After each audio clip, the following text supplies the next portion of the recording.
E aí, pessoal, beleza? Hoje, nessa aula, nós iremos dar continuidade. Na verdade, nós iremos encerrar o conteúdo de frações e iremos entrar em PA, progressão aritmética. Então, antes da gente dar prosseguimento no conteúdo de frações, para finalizarmos, eu gostaria de recapitular tudo o que nós vimos em frações até agora. Nós vimos o conceito de fração. O que é fração? É uma razão, é uma divisão, onde sempre eu tenho um numerador e o meu denominador. Uma observação, o meu denominador tem que ser diferente de zero, certo? Porque imagine só, se eu tenho R$2 e existe como eu dividir esses R$2 para 0 pessoas? Não. Então, se você pegar aí a calculadora na sua casa e você tentar dividir qualquer número por zero, vai dar um erro ou um número indefinido. É porque o número não existe, beleza? Nós vimos ainda que nós conseguimos transformar um número decimal, ou seja, um número com vírgula, na forma de fração. O exemplo que eu posso dar aqui para vocês foi este, 0,5. Qual é a pergunta, Pedro, que eu sempre faço? Quem é mais importante, o 0 ou o 5?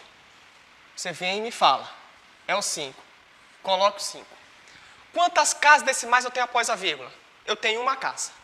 Uma casa, um zero acompanhado do 1. Isso tudo nós já vimos, certo? Pedro, se eu tivesse 4 casas decimais após a vírgula, eu teria 4 zeros acompanhado do 1, certo? Nós ainda vimos operações envolvendo frações. No nosso tópico 1, nós trabalhamos com soma e subtração de frações com o mesmo denominador. Lembrando, na soma de frações com o mesmo denominador, o que eu faço? Repito o meu denominador e somo os numeradores.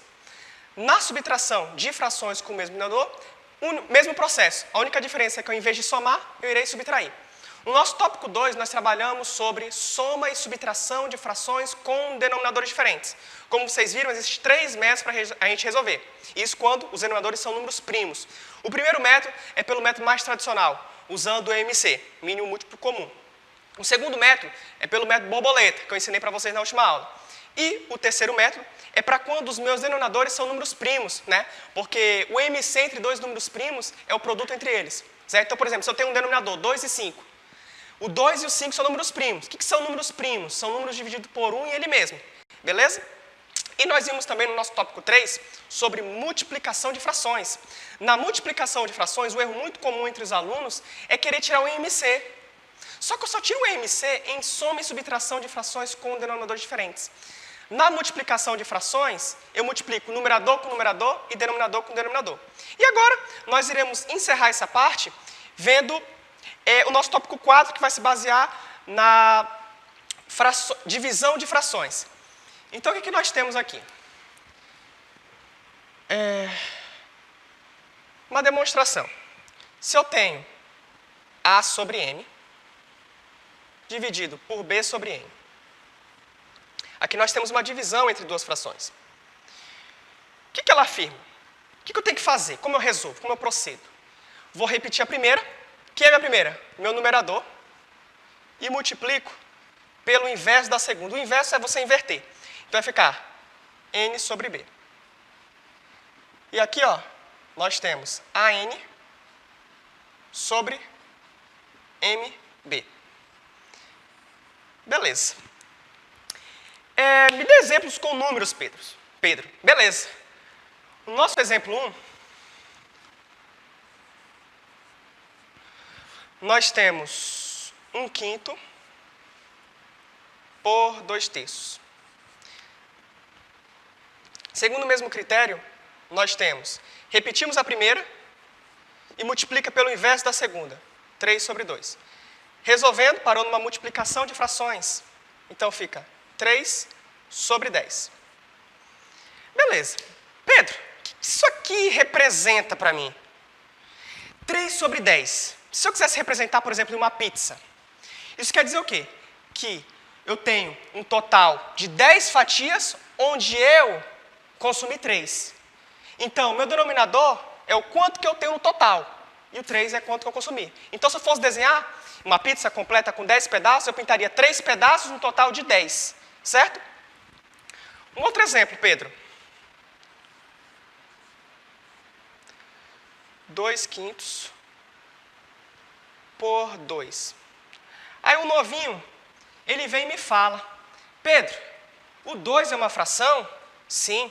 O 2, ele é um número natural, ele é um número inteiro, é um número racional e é um número real. Pedro, por que o 2 é uma fração? Porque quando eu não tenho nada embaixo dele, é 1. Então, o 2 é uma fração. Ele segue o critério. Tem um numerador, tem um denominador. Denominador diferente de zero, se encaixa na condição de existência de uma fração. Perfeito? Então, o mesmo processo, pessoal. Repete a primeira e multiplica pelo inverso da segunda. 1 sobre 2. E aqui nós chegamos em 2 sobre 10. Posso simplificar? Posso. Por 2, por 2. 1/5. Beleza. Existem outros tipos de frações? Claro. Existe a fração irredutível e a fração mista. São as mais recorrentes caso você for fazer algum vestibular tradicional. Principalmente vestibulares militares, fração mista. Porque geralmente, Enem e afim, é muito importante você saber a fração irredutível, né? Aqui nós temos 2 casos de frações irredutíveis. Por quê, Pedro? Fração irredutível, eu não consigo mais simplificar tanto o meu numerador como o meu denominador por nenhum número em comum entre eles. Então, está na forma irredutível. Mas, Pedro, o que seria uma fração mista? Uma fração mista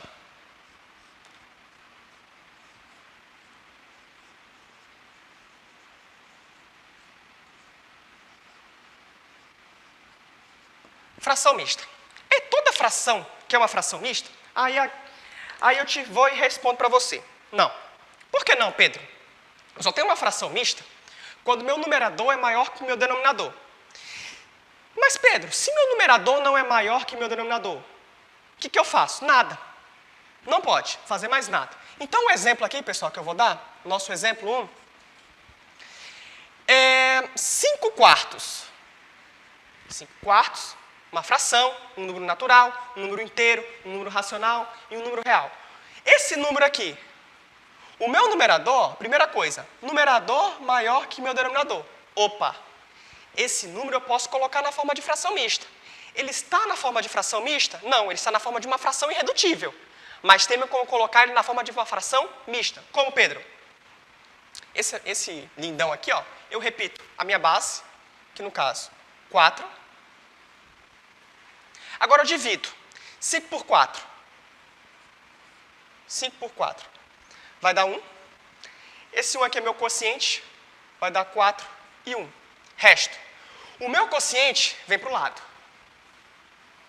E meu resto vem para o numerador. Beleza. Então, isso aqui é isso aqui? Sim. Consigo tirar a prova real. Base. 4 vezes 1, 4.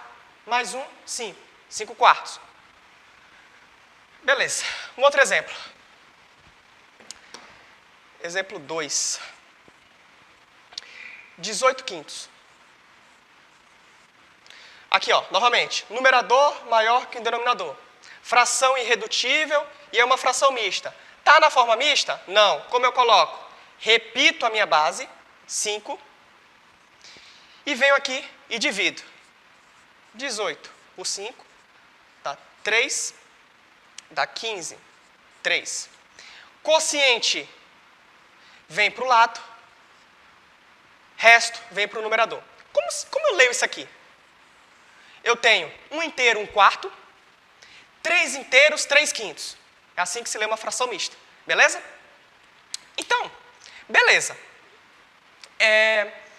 Agora, nós podemos, antes de entrar em PA, eu gostaria de falar tudo o que a gente viu até agora. A gente viu que, no nosso tópico 4, nós conseguimos colocar uma divisão de frações. O que eu faço? Eu repito a primeira, quem é a primeira? A sobre M, e multiplico pelo inverso da segunda. Qual é o inverso? N sobre B, certo? Relembrando sempre, pessoal, uma divisão de frações vai se tornar no final uma multiplicação de frações. E eu não tiro o MC. Eu tenho que multiplicar numerador com numerador, denominador com denominador, perfeito? Beleza. Nós vimos ainda exemplos E a fração mista. A gente viu que não é toda fração que é uma fração mista. É uma fração mista somente quando o meu numerador é maior que o denominador. Caso contrário, não é uma fração irredutível. Agora a gente vai para uns macetes aqui. Umas dicas aqui.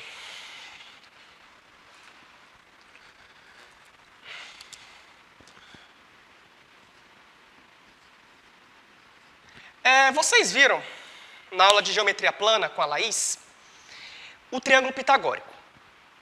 Pedro, o que é um triângulo pitagórico? Possui raízes, mas não necessariamente precisam ser raízes exatas. Pode ser raízes que não sejam exatas. Por exemplo, raiz de 34, raiz de 35. Vocês viram também que em todo triângulo retângulo eu posso usar o teorema de Pitágoras e as relações fundamentais seno, cosseno e tangente, certo? Onde todo triângulo retângulo possui somente uma hipotenusa e dois catetos. Hipotenusa, valor oposto ao ângulo reto. O nosso macete vai se basear no triângulo pitagórico com raízes exatas. A gente vai se basear no triângulo pitagórico mais famoso. Triângulo retângulo, forma em sua base um ângulo reto, um ângulo de 90 graus. 3, 4 e 5. Pedro, é um triângulo pitagórico exato? Sim.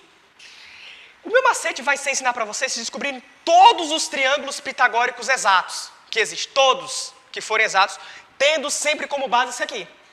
Pedro, qual seria meu próximo triângulo pitagórico? Fácil, novinho. Olha aqui, ó. Multiplique todos os meus lados por 2. Se eu multiplicar todos os meus lados por 2, nós teremos um novo triângulo pitagórico. O triângulo 6, 8 e 10. 6, 8 e 10. Isso é um triângulo pitagórico? Sim. Outro triângulo pitagórico, Pedro, como eu descubro? Multiplique todos os lados por 2, ou seja, pessoal, tendo como base esse meu triângulo pitagórico mais famoso, basta eu multiplicar todos os lados por 2 e sempre vai gerar um triângulo pitagórico com raízes exatas. Então, o outro triângulo pitagórico que tem aqui, multiplicando tudo isso aqui por 2.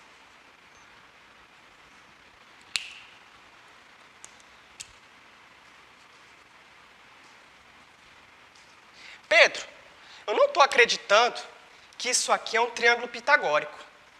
Não? Então vamos ver. Olha aqui, ó. O que afirma o teorema de Pitágoras? O teorema de Pitágoras afirma que o quadrado da hipotenusa é igual à soma dos quadrados de seus catetos. Certo? Então, que é minha hipotenusa? 5. 5 ao quadrado, 25. É igual à soma dos quadrados de seus catetos, ou seja, 3 ao quadrado, 9. 4 ao quadrado, 16. 16 mais 9, 25. Bateu. 10 ao quadrado, 100. 6 ao quadrado, 36. 8 ao quadrado, 64. 64 mais 36, 100. Agora, hipotenusa, 20 ao quadrado, 400. 12 ao quadrado, 144. 16 ao quadrado, 256. 256 mais 144, 400. Isso aqui, pessoal, se repete infinitamente. O próximo triângulo pitagórico, qual seria? 24, 32, 40. E depois, multiplique por 2 e sempre você vai encontrar os possíveis triângulos pitagóricos exatos. Com isso, essa foi a nossa dica 1. E agora nós iremos ver a nossa dica 2.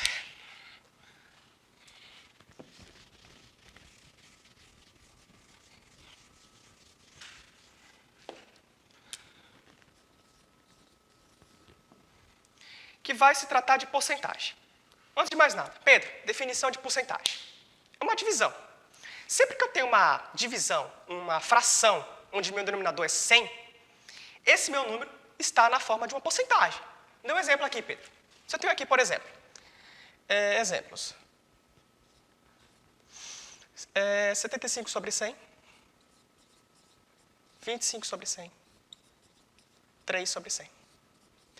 Isso na forma de porcentagem é a mesma coisa que eu ter 75%, 25%, 3%. Porcentagem. O próprio nome já entrega. É tudo um número dividido por 100. Certo? E nosso macete vai ser justamente sobre porcentagem. Onde, por exemplo, um exemplo clássico aqui, pessoal. Eu tenho 50% de 100. De 100 reais.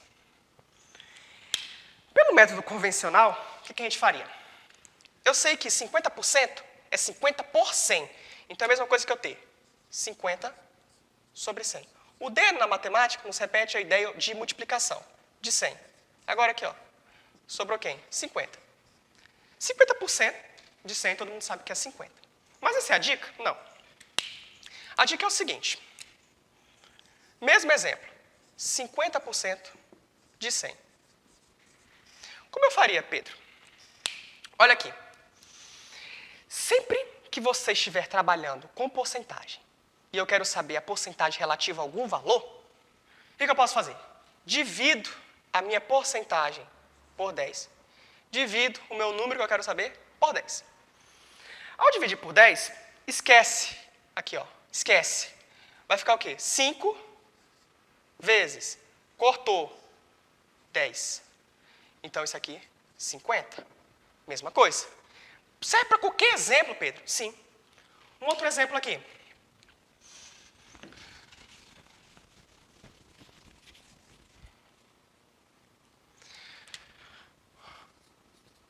(20% de 200. Pelo método convencional, 20%. 20 sobre 100, D, multiplicação, 200. 200 com 100, vai ficar o quê? 20, 200 por 100, 2.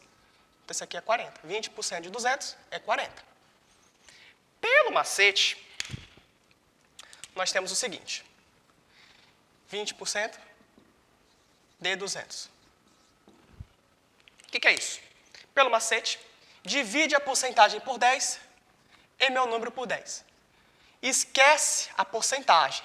Então, fica 2 vezes, cortou o 0, 20. 40. Isso aqui é praticidade, pessoal. Isso aqui no vestibular você ganha muito tempo. É dica, macete. Beleza? Agora, nós vamos para a nossa dica número 3.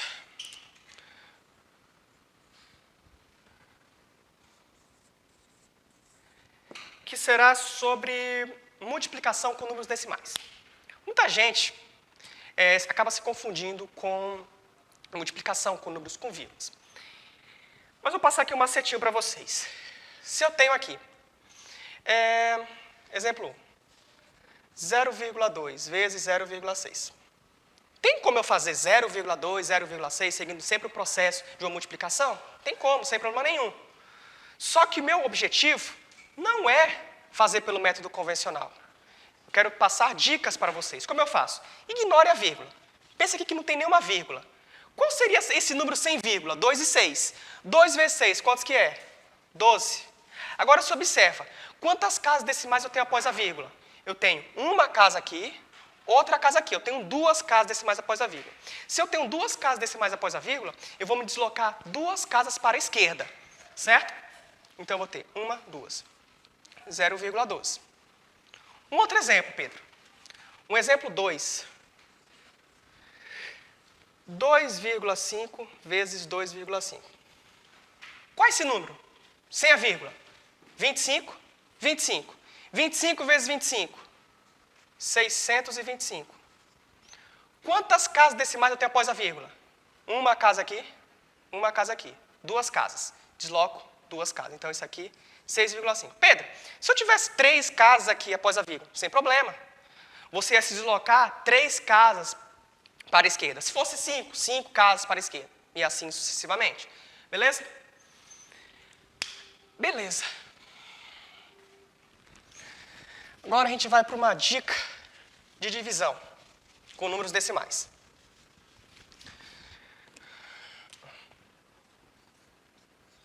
Dica 4. Divisão de frações. Se eu tenho aqui 1,75 dividido por 2,50. Primeiro passo. É uma divisão? Sim. Com números fracionários. Primeiro passo. Quantas casas decimais eu tenho após a vírgula? Tenho 2 casas decimais após a vírgula. Tanto no meu numerador como no meu denominador? Sim. Se as quantidades de casas após a vírgula são iguais, eu posso ignorar a vírgula. Então, isso quer dizer o seguinte, que isso aqui é a mesma coisa que eu ter 175 dividido por 250. Mas observação, pessoal. Eu só posso fazer isso quando a quantidade de casas após a vírgula são iguais. Então, outro exemplo aqui, ó. Isso aqui foi o nosso exemplo 1, né? Nosso exemplo 2 é, por exemplo, se eu tiver 2,3572 dividido por 1,2888. Quantas casas após a vírgula? 4. Quantas casas após a vírgula? 4. Então, isso aqui é a mesma coisa que eu ter 23,572. Mas, Pedro, isso ajuda em alguma coisa? Sim. Porque você prefere fazer uma divisão com números decimais ou com números inteiros? Muito mais fácil, né? Com isso, nós finalizamos essa parte e nós iremos entrar em PA, progressão aritmética.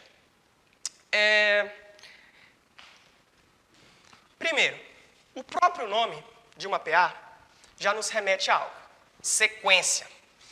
Uma PA nada mais é do que uma sequência de números. Exemplo, se eu tenho A1, A2, A3, A4 e AN. Uma PA. Mas vamos identificar cada termo que eu tenho aqui. O meu A1 é meu primeiro termo. Meu A2, segundo termo.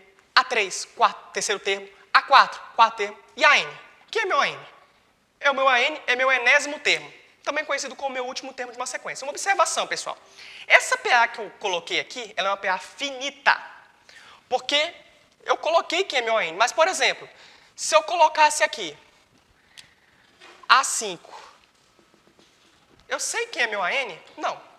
Porque minha PA, os 3 pontos indicam que essa PA vai continuar aumentando ou diminuindo, dependendo do tipo da PA, que a gente vai ver.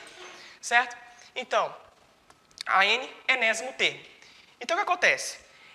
Numa PA, vou colocar uma sequência lógica aqui para vocês.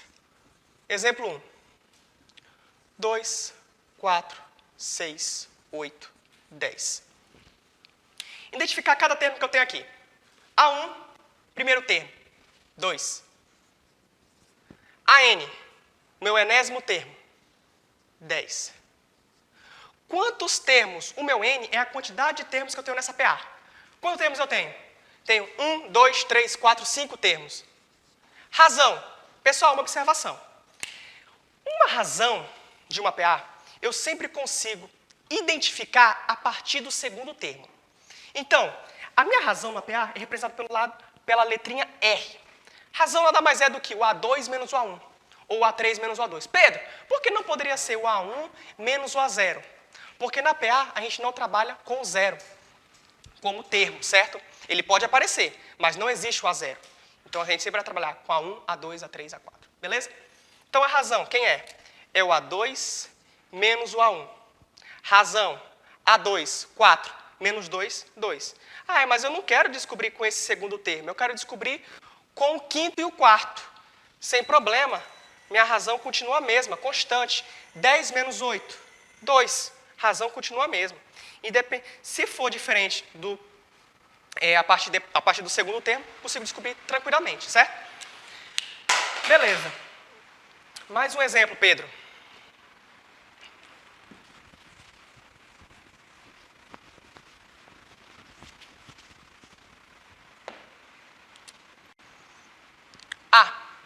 E uma observação. Essa PA aqui, ela é uma PA crescente. Vocês concordam? Ela está crescendo. 2, 4, 6, 8, 10. Então, ela é uma PA crescente. Outro exemplo, Pedro, de uma PA crescente. Exemplo 2. 10, 20, 30. Beleza. Novamente, primeiro termo, 10. Enésimo termo, último termo, 30. Quantidade de termos, 3. Razão, A2 menos o A1.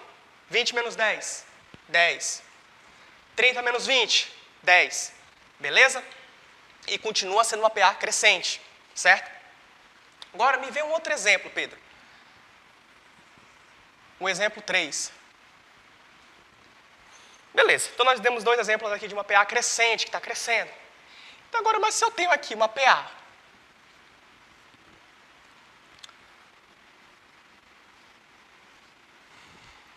essa PA é crescente? Não. Ela é uma PA constante.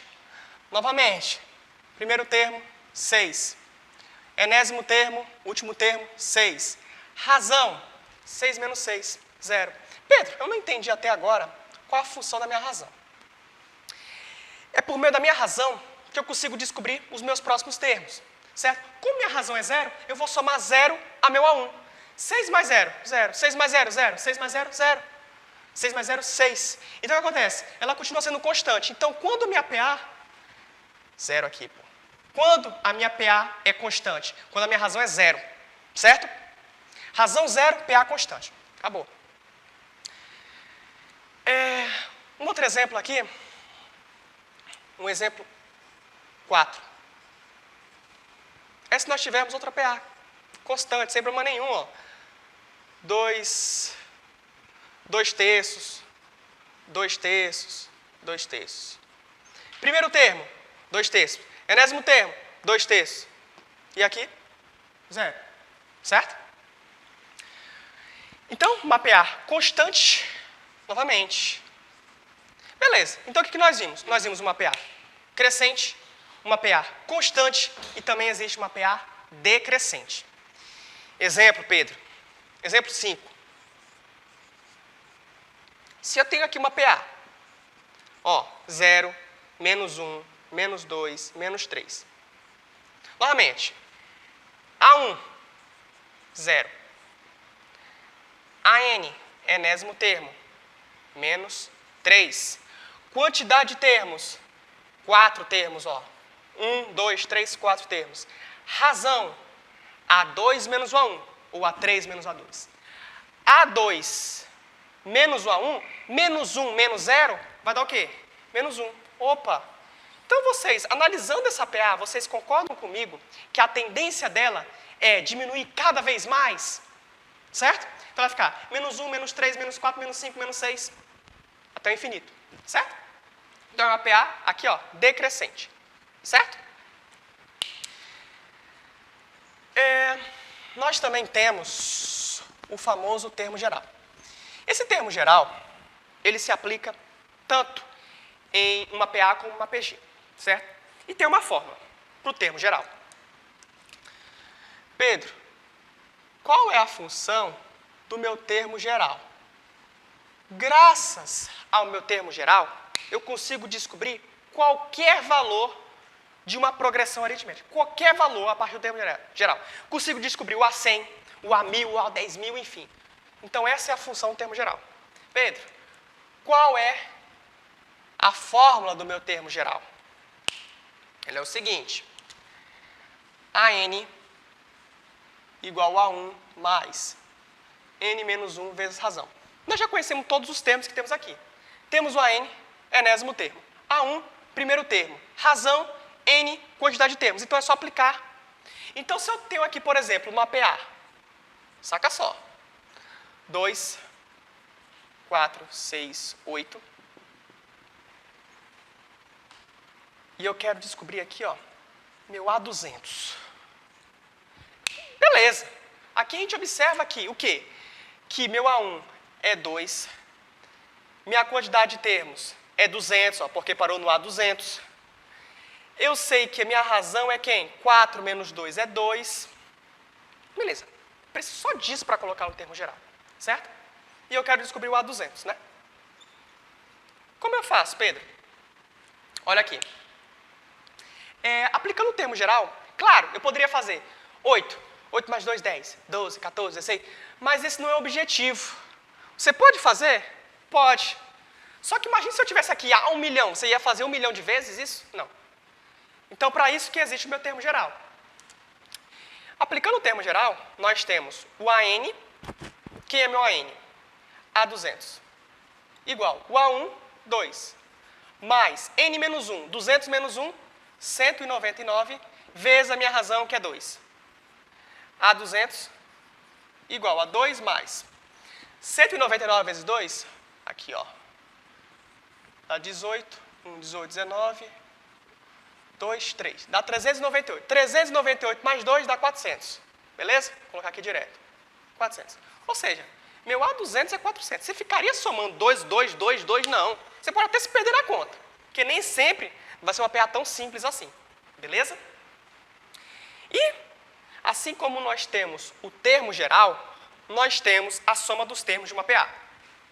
O próprio nome já entrega. Soma dos termos. Eu vou somar todos os termos que tem nessa PA. Então, por exemplo, soma dos termos aqui, ó.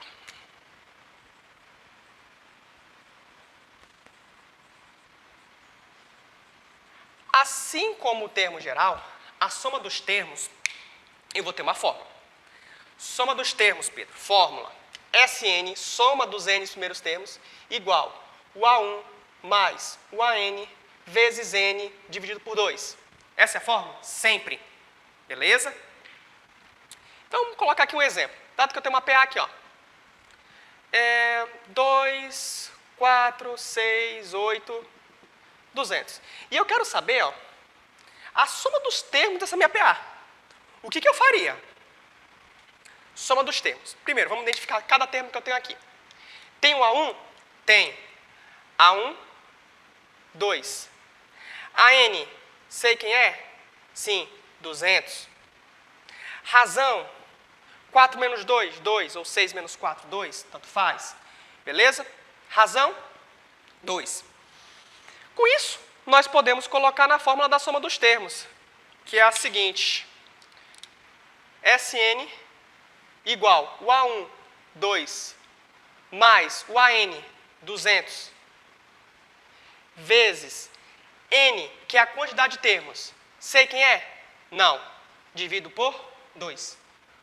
Uma observação. Eu sei quem é a quantidade de termos? Não.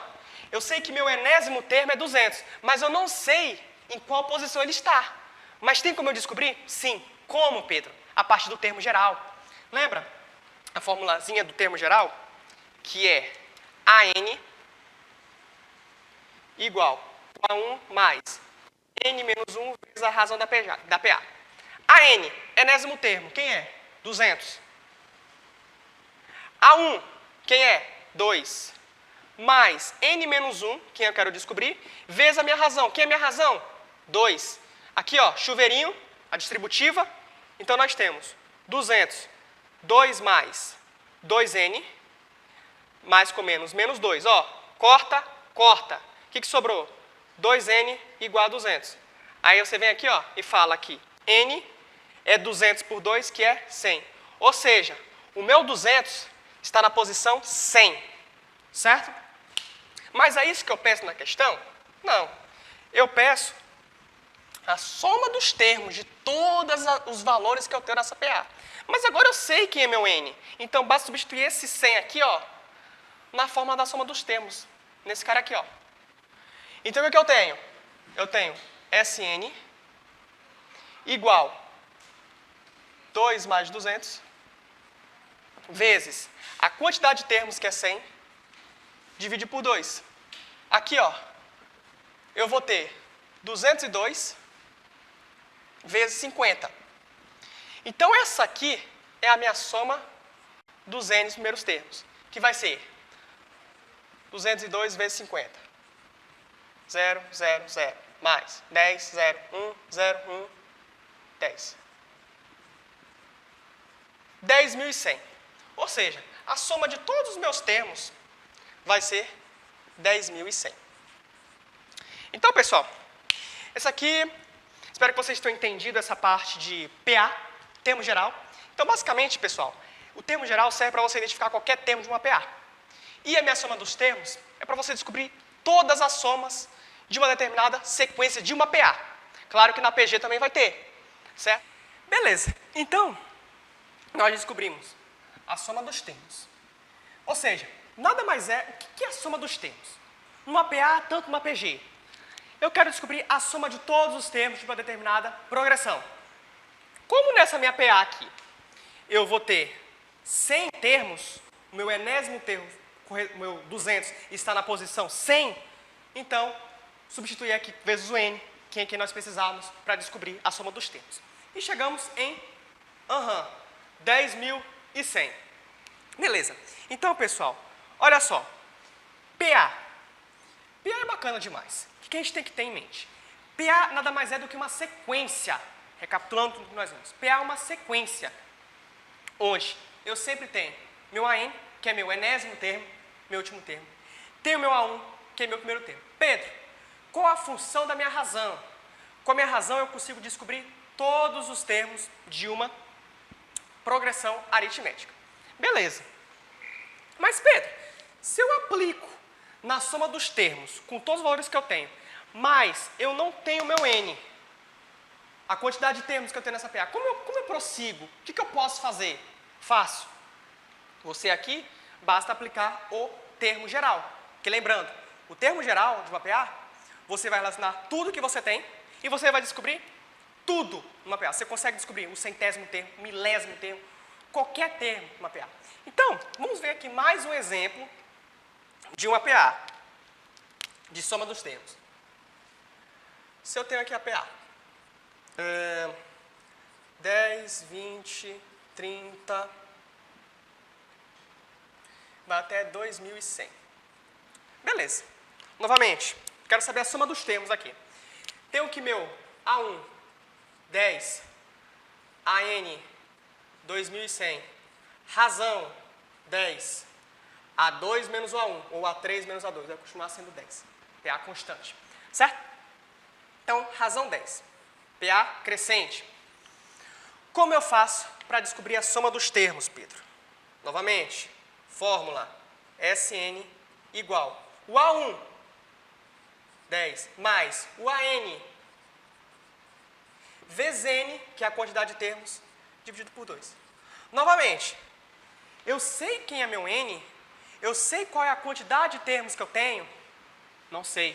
Eu sei que eu tenho 2.100, eu sei que ele é meu enésimo termo, só que eu não sei em que posição ele está. Então, eu não sei meu N, certo? Então, o que eu posso fazer aqui? Posso descobrir o meu N por meio do termo geral. Qual é a fórmula do termo geral? AN